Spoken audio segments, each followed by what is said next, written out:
Okay, we'll open things up for questions. Coach, how glad were you to see what Will Beal step up and do what he did in the second half? What kind of the roller coaster the last handful of games have been? He's the most pure player I've coached in a long time. He's not polluted by voices that are inconsequential. He was 1,000%, in my opinion, raised on the right morals and values and work ethic.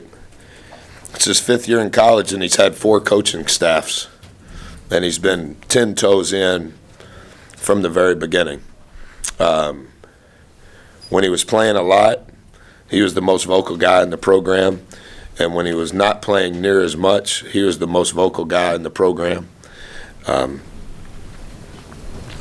As an Aggie, he would be one of the first student athletes I would interview for a job, because I think he's built on the right stuff, and you can trust him when things are going perfect, and you can trust him when things are not. Is this the most exhausting game that you've had? It seemed like you were getting pretty animated, pretty going there on the sidelines. Yeah, I mean this in the right way. It has nothing to do with me.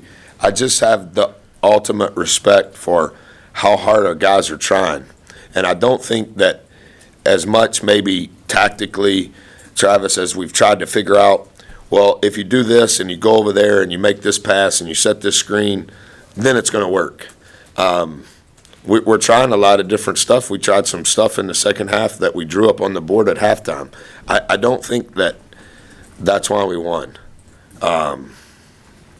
I think those kids care about one another. I think they try for one another. And I think no matter how many setbacks or pitfalls, whatever the word would be, I think they still compete with all they have. And all I'm trying to do is help them. That's it. And if I thought that drawing up a play would help them, I would study a lot of plays. I just try to give as much energy as I can to them relative to the energy that is required of them for it to potentially be a game.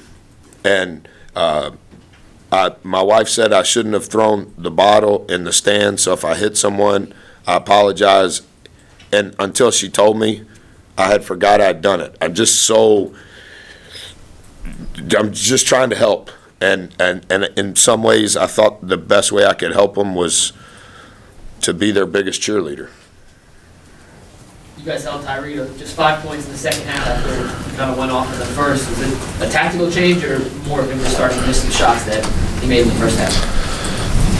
I think he's a really talented player. I know he's a senior. We played Ole Miss a few years ago when Coach Kennedy was there, and I think he was a freshman when we played there. Do you think that's right, Ross? This is really the first time I've studied him. I think how Coach Davis uses him is really tough to defend.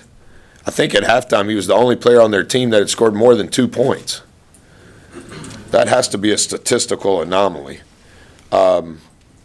Very talented.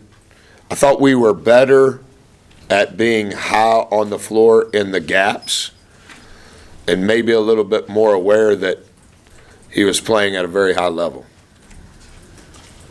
How much is shooting contagious in the sense that, Chuck goes out there and hits, I think they got one on the elbow and then the 3, and then I think almost all of your mid to outside shots from the whole game came after that little spell. Yeah, did Save hit that 3 in the corner before Chuck made a couple Yeah. on the out of bounds? Yeah. Yeah, it probably sounds condescending, but we're just so excited when a player makes a shot. Yeah, made a shot. And so, again, with Chuck, I don't know, I think maybe he was shooting 18% from 3 going into today's game. I don't have my numbers in front of me. But when he shoots it to make it. He plays with great confidence. Those guys are spending an inordinate amount of time in the gym on their own without me in there. They're aware that we need to make some more shots. We shot 4 bad shots today. That's probably one more than we can afford to shoot.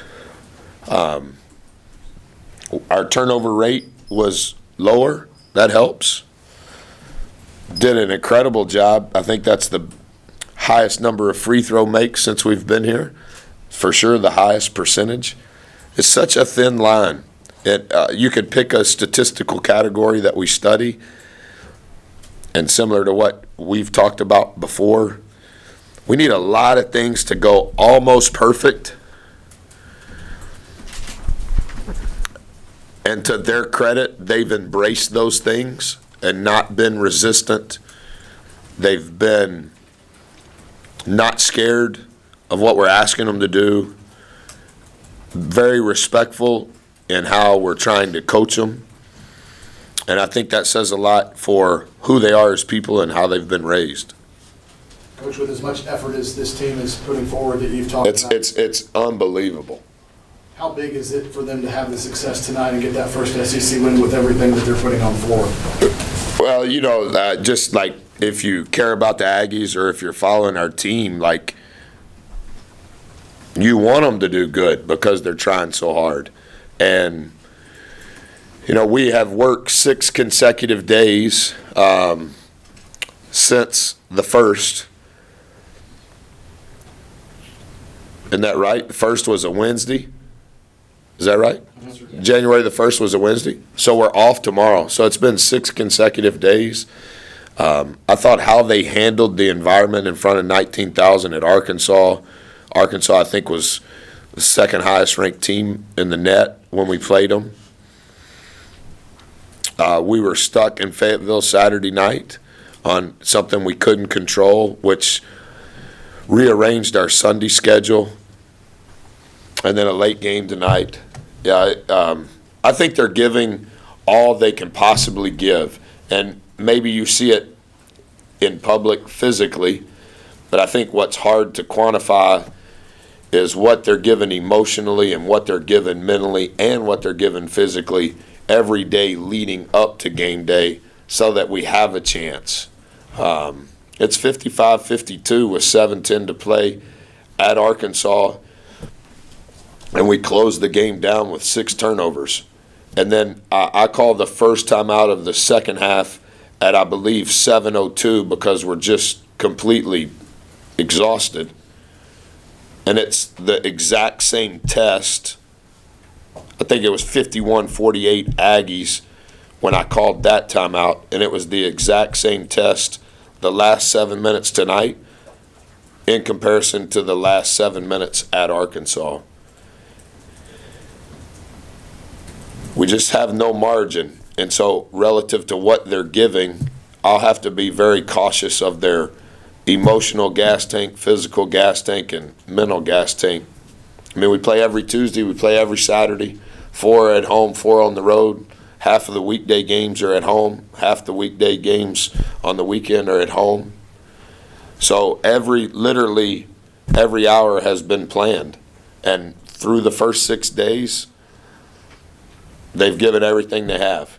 And as a coach and as someone that has great respect for their effort, I'm very thankful they won.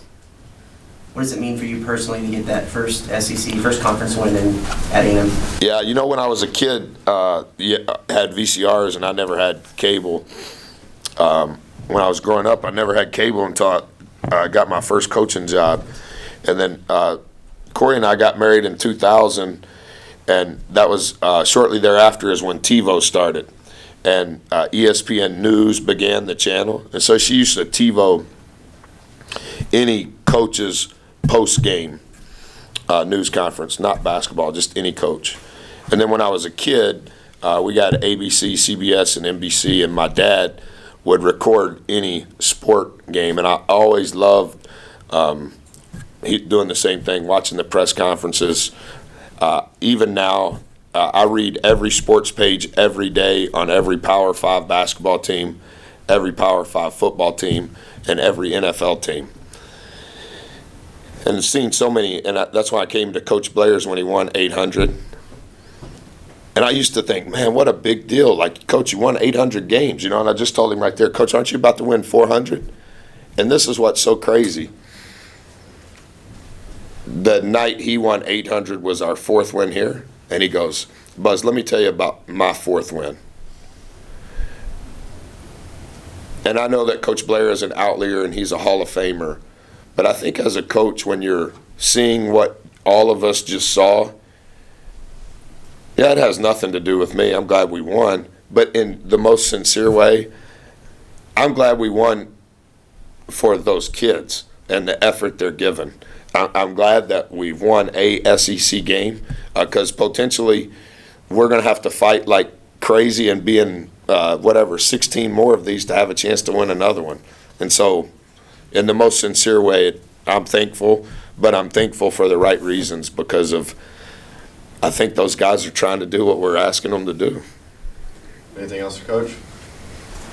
Thanks, Coach. Thanks, Coach. Thank you.